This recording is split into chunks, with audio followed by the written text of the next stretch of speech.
+2 പരീക്ഷയിൽ എല്ലാ വിഷയങ്ങൾക്കും 100% മാർക്ക് നേടി നാടിനും സ്കൂളിനും അഭിമാനമായി മാറിയിരിക്കുകയാണ് കൊല്ലം അഞ്ചൽ മധുരപ്പ സ്വദേശിനി Amritha Krishna. Punalur government higher secondary സ്കൂളിലെ വിദ്യാർത്ഥിനിയാണ് ഈ മിടുക്കി.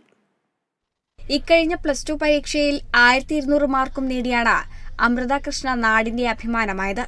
പുനലൂർ ഗവൺമെന്റ് ഹയർ സെക്കൻഡറി സ്കൂളിലെ ഹ്യൂമാനിറ്റീസ് വിദ്യാർത്ഥിനിയാണ്.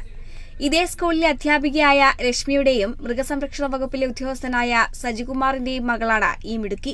+1 പരീക്ഷയിലും എല്ലാ വിഷയങ്ങൾക്കും ശതമാനം മാർക്ക് വാങ്ങിയിരുന്നു. തന്റെ അധ്യാപകരും രക്ഷകർത്താക്കൾ നൽകിയ പിന്തുണയാണ് മികച്ച നേട്ടത്തിന് കാരണമെന്ന് അമൃത പറഞ്ഞു. +1 നോട്ട് പ്രിപ്പയർ ചെയ്യുന്നുണ്ടായിരുന്നു. +1 ഫുൾ ഉണ്ടായിരുന്നു. ഇപ്പൊ +2 അതുപോലെ തന്നെ പഠിച്ചു. പിന്നെ ടീച്ചർമാരൊക്കെ കുറെ സഹായിച്ചിട്ടുണ്ട്. അമ്മയും അച്ഛനും ഒക്കെ സഹായിച്ചിട്ടുണ്ട്. അപ്പൊ എല്ലാവരോടും നന്ദിയും കടപ്പാടും ഈ സമയത്ത് അറിയും. ശ്രമിച്ചാലും നടക്കുന്നത് 1200 അങ്ങനെ ഒപ്പിക്കാൻ പറ്റാത്തൊരു സംഖ്യയൊന്നും അല്ല. ആരെ കൊണ്ടും സാധിക്കുന്നതാണ്. പക്ഷെ ഇച്ചിരൂടെ ഹാർഡ് വർക്ക് ചെയ്യുക, ഇച്ചിരൂടെ സമയം അതിന് അലോട്ട് ചെയ്താൽ ഇംഗ്ലീഷും എല്ലാം ക്ലിയർ ആയിട്ട് കിട്ടും.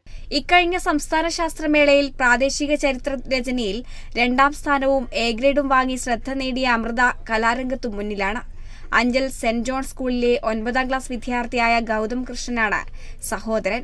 പരീക്ഷാഫലം അറിഞ്ഞത് മുതൽ നാടിന്റെ വിവിധ കോണുകളിൽ നിന്നും അമൃത കൃഷ്ണനെ അഭിനന്ദന പ്രവാഹമാണ് ലഭിച്ചുകൊണ്ടിരിക്കുന്നത്. കേരള വിഷൻ ന്യൂസ്, കൊല്ലം.